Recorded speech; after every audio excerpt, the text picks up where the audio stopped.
Hey everyone, this is Tappers here again, and welcome to another part of the Super Mario RPG playthrough. When we last left off, we arrived in Rose Town, where the entire town has been overrun by arrows that have turned everybody into a living statue, or just frozen in place.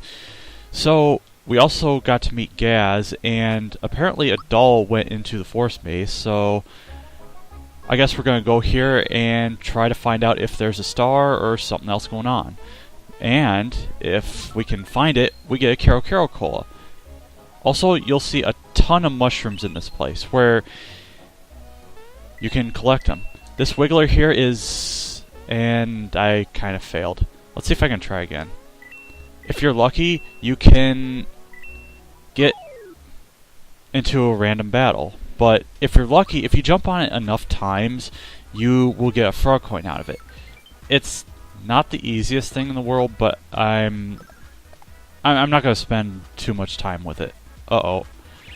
So, I guess wigglers also know how to use Vigor Up. And you may have remembered that the Hammer Bros back, which were one of the first main bosses of the game, they use something called Valor Up or Vigor Up, I don't remember which, but Vigor Up boosts the attack power, while Valor Up causes the defense to go up.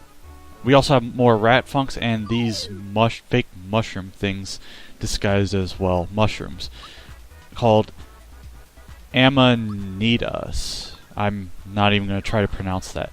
But these things are really dangerous because sometimes they can actually attack twice in one turn. But worse than that is they also... here we go. They can use Spore Cyst, and they can turn your characters into mushrooms, meaning Mallow can't do anything at all. But they can also use, I think, a poison version, or maybe not. I don't remember, but... I'm gonna get into battle with one of these because there's still a couple more enemies. Except these are the same enemies, so this was kind of pointless. I'm not gonna bother fighting these things unless I get into a battle with a newer enemy, but you'll see it eventually. I got several mushrooms. I should probably just get some of them out of my inventory. So, Forest Maze is pretty much one of the iconic songs in Super Mario RPG because, well, it's been remixed and there's a frog coin, yay.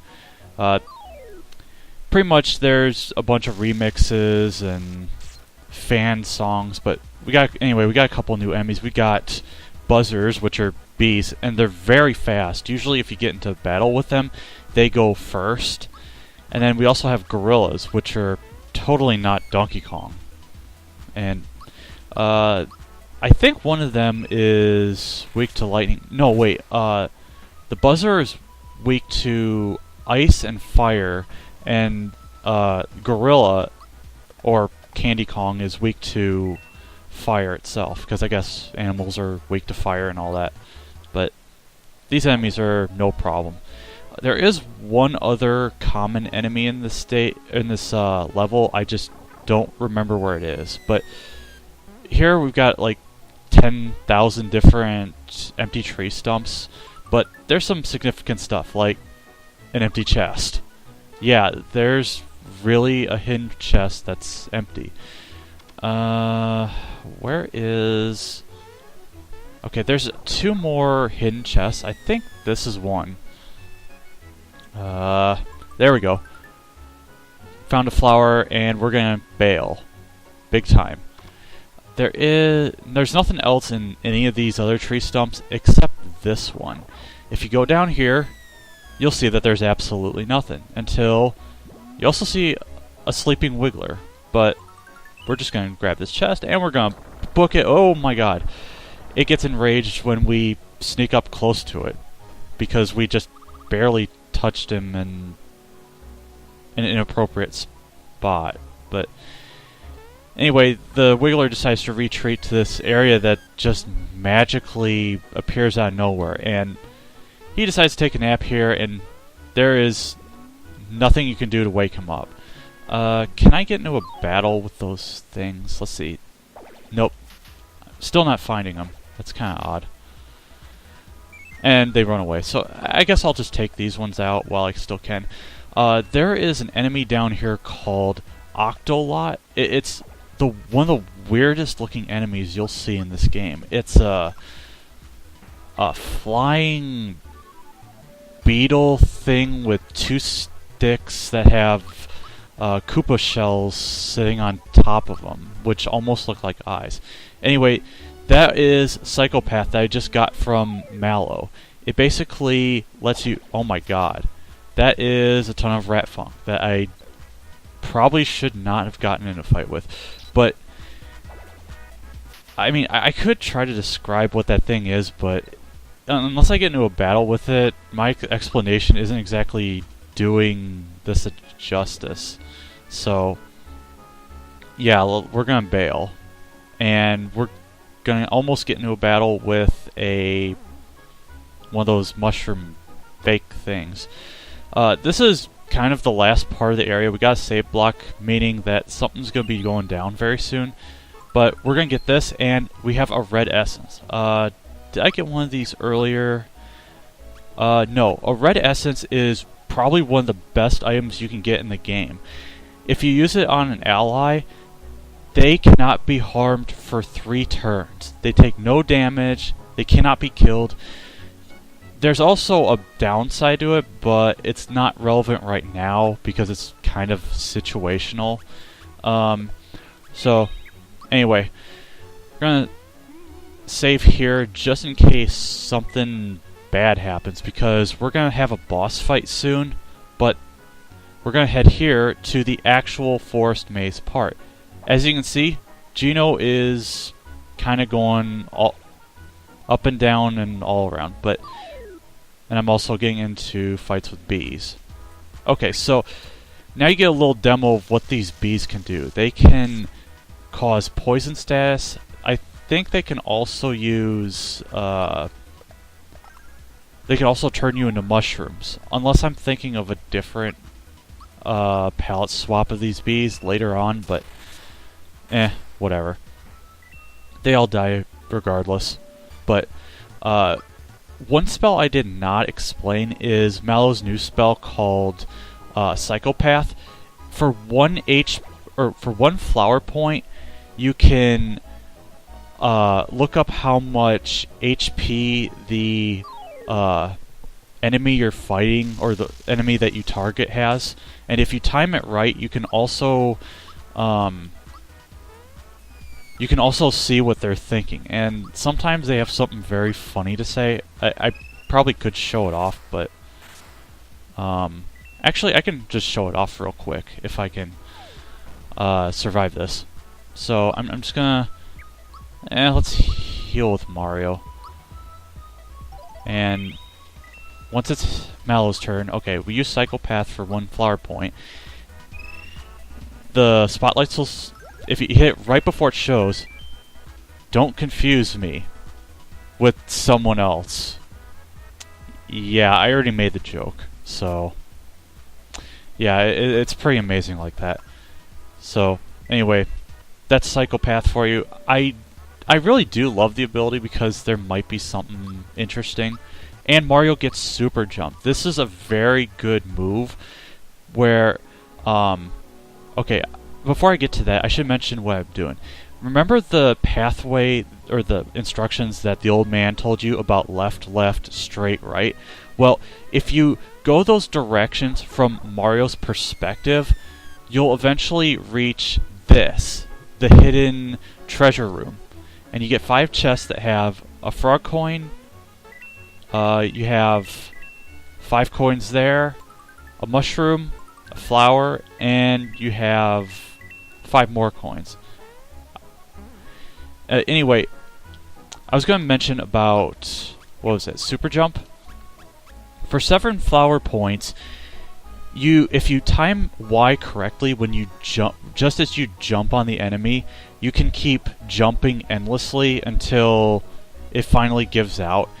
This move has some side quest use, or will net you bonus items later in the game if you do a certain number of jumps. If you do 30, you get an item. If you do 100, you get another item. That both are very good, but I'm going to say this right now. As much as I want to show everything, I absolutely suck at super jumps. I'm just getting that out there right now. If I get 30, that's good.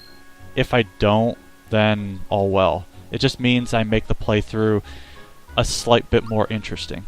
So, we're actually at the boss area. I'm just going to use a flower tab so I have some item space.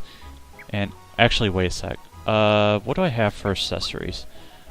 True form pin is completely useless. I'm just going to keep the jump shoes just so that I can actually make jump very effective. And somebody's counting 1,000 arrows. This is totally not a parody of some Japanese myth, tale about somebody collecting 1,000 swords or whatever. And this guy is really derpy looking.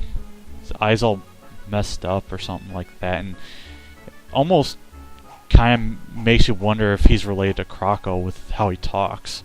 And Mario thinks he's Bruce Lee or Jackie Chan, and Mallow probably has the two mixed up. And somebody's coming, but apparently these arrows, yes, they're called arrows, but they're not spelled as you think they are. They're actually spelled A-E-R-O, which is actually a Final Fantasy spell, but this isn't really Final Fantasy. So, apparently they found this star piece similar to what we've got. Now, this mysterious stranger all of a sudden jumps in, demands him to hand over the star.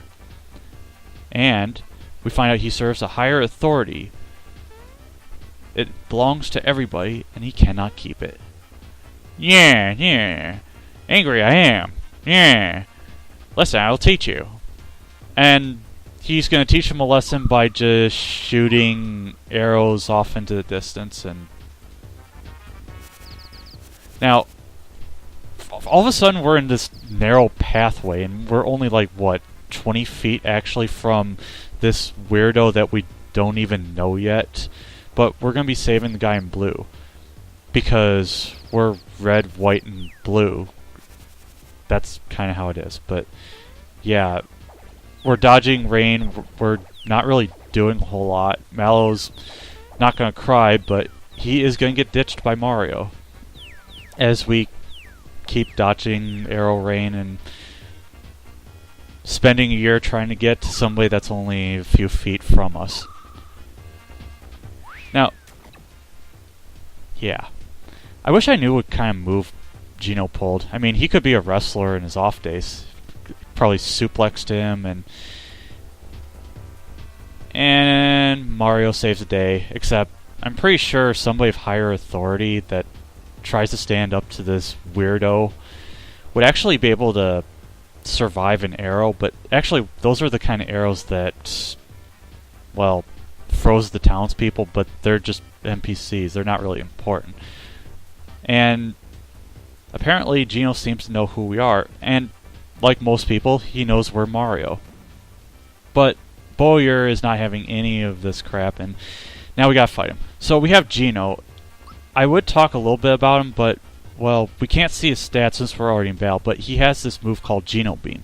So if we use it, most of his messages are going to consist of holding down the Y button and then releasing it right as the third star appears, and it actually does some pretty good damage.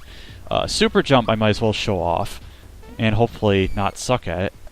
3, 4, 5, 6, 7, 8, 9, 10, 11, 12. 12's not bad, but let's see, what do I want to do? And we're just going to attack normally. So after you get through one round of attacks, Bowyer will break the fourth wall and mention it's 3 against 1, saying it's not fair. And Hugh says he'll fix it by shooting an arrow, and when a target hits, that button locked. What does he mean by button? Well, as you can see, there's a Y, X, and an A button. After this round of attacks, he will shoot an arrow and it'll hit something. It all depends on which whichever button you use the most will end up getting locked. So for now, I'm just going to have him lock the A button, which should happen right about now. It means we can't use it. The unfortunate thing about Bowyer is he cheats by using 2 moves at once, and Static E is a lightning attack that does very massive amount of damage. Fortunately, that's what Froggy Drink is for, because we can heal pretty much everything without any problem. Mario is going to keep jumping for the most part, because 57 damage is not bad. Mallow can't really do very good damage, so he's going to be using honey syrups whenever he can. And we're not getting any freebies, and we're... Okay, good job, Gino. You dodged an attack. Awesome. One thing you have to be careful is you have to kind of predict when you think Bowyer is going to lock a button, and also keep track of how much you use that button, because if you're not careful, you may have some allies down and you have no way to help them. But I didn't have much problem when I did a practice time. Oh, look, a freebie. So I think the Y button's getting locked, so we're just gonna... Oh, good night. That is a sleep attack, which does nothing because he just targeted the one that happened to have the wake-up pin. So, yeah, he's kind of smart like that. Sadly, all I can do right now... Okay, that one's gonna hit somebody for damage because he can't lock a different button after one turn that he's already done it. But he might be able to lock something else on this next turn. What else can Mallow do? I'm just gonna attack like regular. Okay, he should lock the A button now. And he's probably gonna attack with like Stack E or Bolts. Okay, he's gonna still use that. And yeah. What do I want to use? Okay, I'm still going to use Geno Beam because 60 damage is probably the most damage you can do aside from Mario's Super Jump if you do it right. I'm just going to use regular jump. He might be dead soon, but I didn't use Psychopath, so I'm just going to use that on him, see if I can see what he's thinking. 26 health. What's with these folks?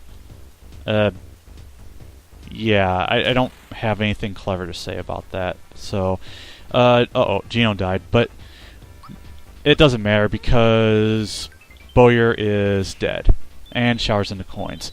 Now, even though Geno died, after a battle, they get 1 health back. So, they also get any experience that you get, so you don't lose out on any. And we also got a flower box, which is awesome.